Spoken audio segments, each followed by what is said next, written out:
Marcos capítulo 3.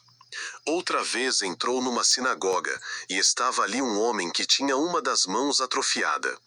E observavam-no para ver se no sábado curaria o homem, a fim de o acusarem.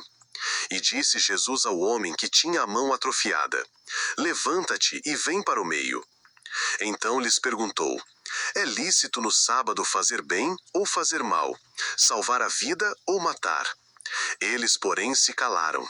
E olhando em redor para eles com indignação, condoendo-se da dureza dos seus corações, disse ao homem: Estende a tua mão.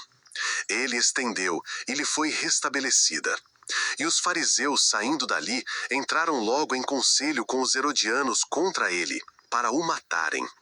Jesus, porém, se retirou com os seus discípulos para a beira do mar.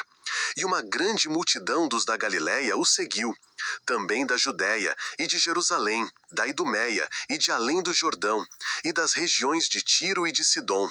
Grandes multidões, ouvindo falar de tudo quanto fazia, vieram ter com ele. Recomendou, pois, a seus discípulos que se lhe preparasse um barquinho, por causa da multidão, para que não o apertasse. Porque tinha curado a muitos, de modo que todos quantos tinham algum mal, arrojavam-se a ele para lhe tocarem. E os espíritos imundos, quando o viam, prostravam-se diante dele e clamavam, dizendo: Tu és o Filho de Deus. E ele lhes advertia com insistência que não o dessem a conhecer.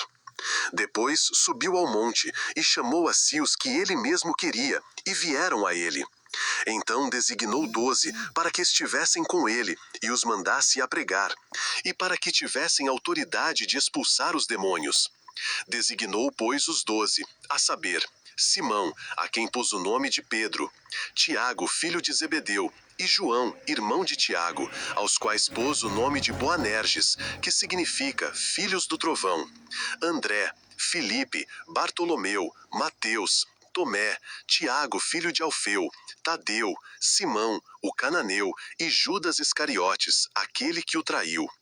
Depois entrou numa casa, e afluiu outra vez a multidão, de tal modo que nem podiam comer. Quando seus ouviram isso, saíram para o prender, porque diziam: Ele está fora de si.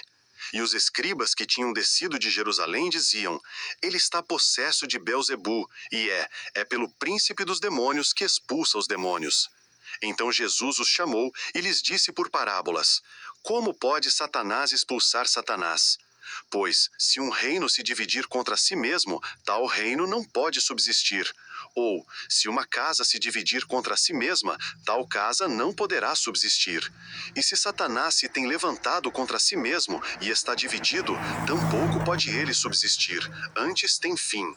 Pois ninguém pode entrar na casa do valente e roubar-lhe os bens, se primeiro não amarrar o valente, e então lhe saqueará a casa.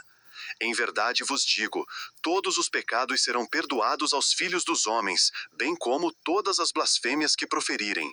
Mas aquele que blasfemar contra o Espírito Santo nunca mais terá perdão, mas será réu de pecado eterno.